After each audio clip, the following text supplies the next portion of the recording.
Dan, they've been so stingy with the run this year, without giving away the game plan and whatnot. I mean, are there ways you see that you guys can be successful and consistent?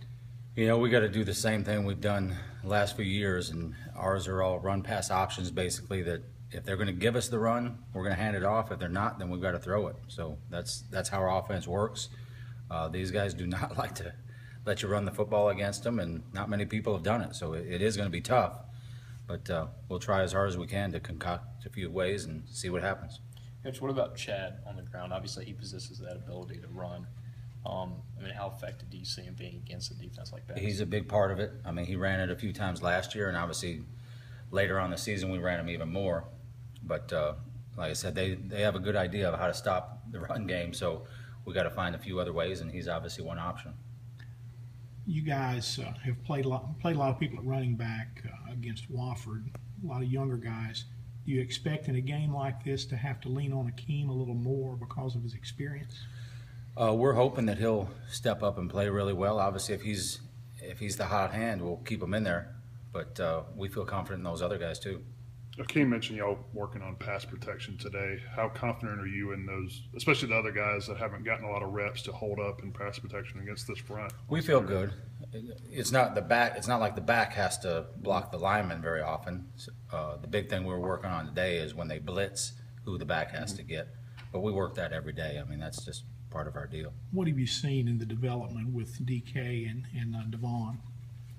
Just the fact that they are understanding the protections. That's a big thing. When you come from high school to college, we have so many different protections, and defenses run so many different more blitzes that, you know, it's tough for them to learn it. But I see them coming along, and like I said, we feel confident in those guys.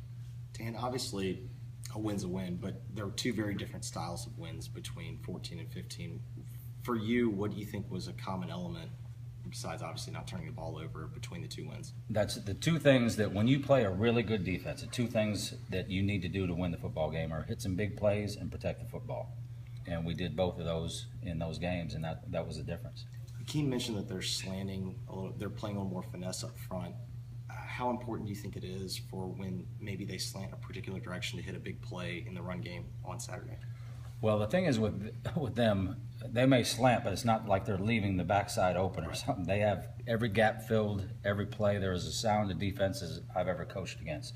So it comes down to a sort of mano-a-mano type thing. You know, somebody's got to win their matchup, whether it's a wide receiver against a DB, a running back on a linebacker, whoever it may be. I know everybody said their defense is faster this year, and their guys are more slimmed down. Is there anything else that stands out as different with their defense? No, they look about the same to me. I mean, they're always big, strong, fast, and like I said, very well coached. And Evan, he's kind of on pace to kind of blow away his numbers from last year. Just what's led to his rise in production so far? What's he done differently? It's nothing that he's done. It's our whole offense is based around what they give us, and it seemed like the first couple teams had tried to take away the outside receivers, and that opens Evan up. Now, you know, we may go in this game and they decide we're going to stop Evan, and then hopefully the other guys will step up. What's your assessment of the left tackle position right now? I think they've both played well. We haven't had a whole lot of issues there. Obviously, this game you'll get to see some really good rushers. That's one thing that I think Alabama's done is they've really gotten better at that position at defensive end. So this will be a great test for them. Obviously, as an offensive coordinator, you understand the importance of protecting the ball, but when you have a guy like Chad who mentions, you know, sometimes he's not afraid to take the shot, to make a big play, it can obviously spin on you. How do you manage a guy that's somewhat of a quote-unquote gunslinger versus when you know, hey, occasionally a punt's not a bad play on third down? How do you manage that personally? The thing, we talk about shots, and I think people get it confused. Taking a shot is not throwing it right in between two linebackers. It's I got a guy singled up running deep. I'm going to take my shot and trust that my receiver's going to go make a play for it. It's not like I'm going to throw it into double coverage. If he's doing that, then very often he's going to be standing over on the sideline. How was play calling work this year? Is it still you're calling the plays and you know, Coach Reese will review it? And we sort of tag team it. anything else?